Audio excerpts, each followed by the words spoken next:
Your mind won't stop. Thoughts keep circling. You're lying in bed, but your brain is running through tomorrow's problems, yesterday's mistakes, and a dozen scenarios that haven't even happened yet.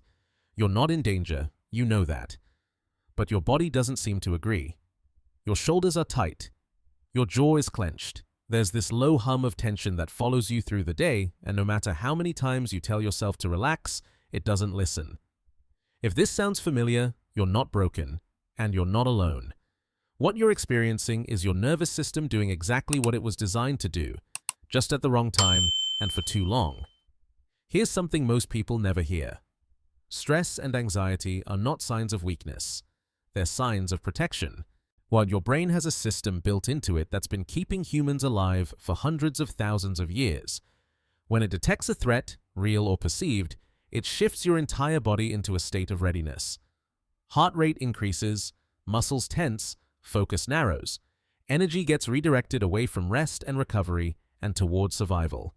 This is your sympathetic nervous system activating. It's often called the fight or flight response, and when it works correctly, it's one of the most powerful tools your body has.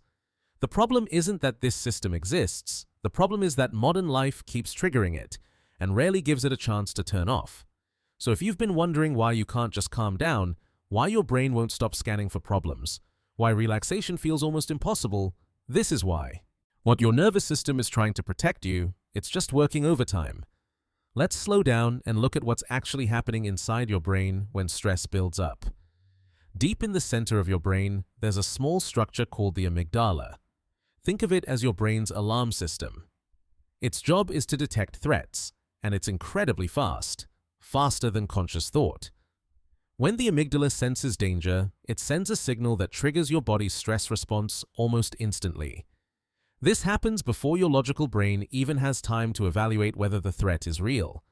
Now, normally, another part of your brain, the prefrontal cortex, steps in to regulate this response. It's the part responsible for reasoning, planning, and calming things down. It looks at the situation and decides whether the alarm is justified. But here's where most people misunderstand stress. When you're under prolonged pressure, when stress becomes chronic, the balance between these two systems starts to shift. The amygdala becomes more sensitive. It starts reacting to smaller and smaller triggers. Meanwhile, the prefrontal cortex becomes less effective at calming things down. It's like the volume on your alarm system gets turned up while the off switch gets harder to reach. This isn't damage, it's adaptation. Your brain is adjusting to what it perceives as a threatening environment. It's trying to keep you safe by staying alert. But when that alertness never turns off, it stops feeling like protection. It starts feeling like anxiety. The racing thoughts, the tension, the difficulty sleeping. The sense that something bad is about to happen even when everything is fine, these aren't random. They're the natural result of a nervous system stuck in protection mode. Now let's look at why this state tends to persist, even when the original stressor is gone.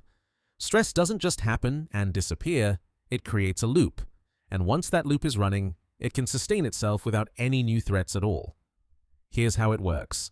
It starts with a trigger. Maybe it's a deadline, a conflict, a financial worry, or even just a bad night of sleep. Your brain registers this as a potential threat, and your body responds. Heart rate goes up, muscles tighten, adrenaline and cortisol start flowing. Now, here's where it gets interesting. Your brain doesn't just respond to external events, it also monitors your internal state. So when it notices that your heart is racing and your muscles are tense, it interprets that as evidence that something must be wrong. This is the part that keeps the loop alive. Your body's stress response becomes its own trigger. You feel tense, so your brain assumes there's danger. It increases vigilance. You start scanning your environment for threats. You become hyper-aware of every sensation in your body, every twinge, every flutter, every moment of discomfort. And because you're now looking for problems, you find them, or you imagine them.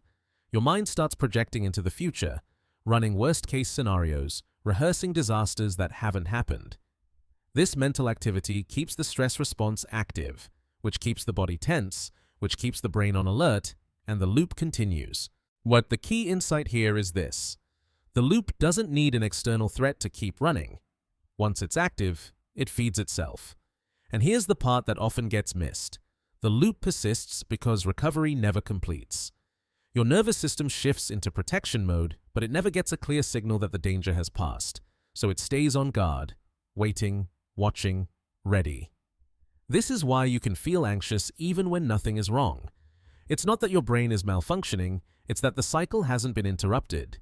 So what actually helps? Not a quick fix, not a single technique that resets everything overnight. Regulation doesn't work that way. Here's what does work: small, consistent signals that tell your nervous system it's safe to stand down. But your brain learned to stay alert because it received repeated signals that it needed to. It can learn to relax the same way, through repeated signals that it's okay to let go. This is why environment matters. The spaces you spend time in, the routines you follow, the inputs you expose yourself to, these all shape your nervous system state over time. A chaotic environment reinforces alertness. A calm, predictable environment supports recovery. Here's why quick fixes rarely work. One deep breath won't undo months of chronic stress. One good night of sleep won't reset a dysregulated system. These things help, but they help as part of a pattern, not as isolated events.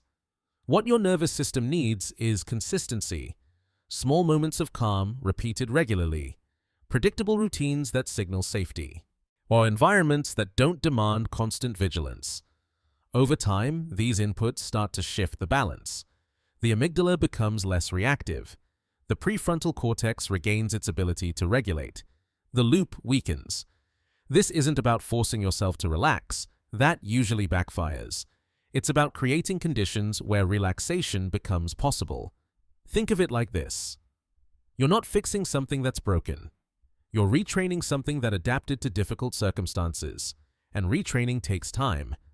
Now, I want to be honest about something. What I've described here is a general pattern, but everyone's experience with stress and anxiety is different. Your personal history matters. Just if you've experienced a prolonged periods of stress, especially early in life, your nervous system may have adapted in ways that make regulation more challenging. That doesn't mean change is impossible. It just means the process might take longer and the approach might need to be more gradual. Your current circumstances matter too. If you're dealing with ongoing stresses that can't easily be removed, financial pressure, caregiving responsibilities, health challenges, the goal isn't to eliminate stress entirely. It's to build small pockets of recovery within a difficult situation. And if your distress is significantly interfering with your daily life, if it's affecting your relationships, your work, your ability to function, seeking support from a qualified professional can be genuinely helpful. There's no shame in that. But sometimes the nervous system needs more than self-regulation alone can provide. This video is educational. It's not a diagnosis, and it's not a replacement for personalized guidance. But understanding what's happening in your brain is a meaningful first step. Let's bring this back to where we started. If you've been struggling with racing thoughts, tension, and a mind that won't switch off, now you know why. Your nervous system shifted into protection mode. It's doing what it was designed to do. It's just been doing it for too long. The path forward isn't about forcing calm. It's about gradually restoring your brain's ability to recognize safety. That happens through understanding, through consistent, small inputs, through environments and routines that support recovery, and through patience with a system that's trying to protect you, but even when it doesn't feel that way. Regulation is gradual, not instant, but it is possible.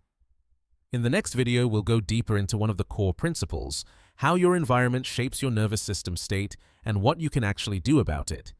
Until then, remember, your nervous system is trying to protect you. The goal isn't to fight it, it's to help it feel safe enough to stand down.